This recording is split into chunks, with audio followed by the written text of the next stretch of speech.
So today I'm reviewing this pop. You might be like, "Oh, you're just reviewing 10 pop. We all thought that. Now I'm taking it. Yeah, I'm opening it.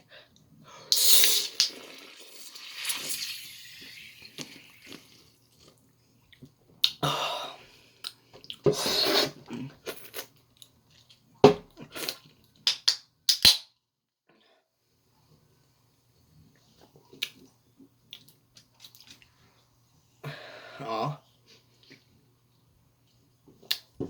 it lost shakiness. But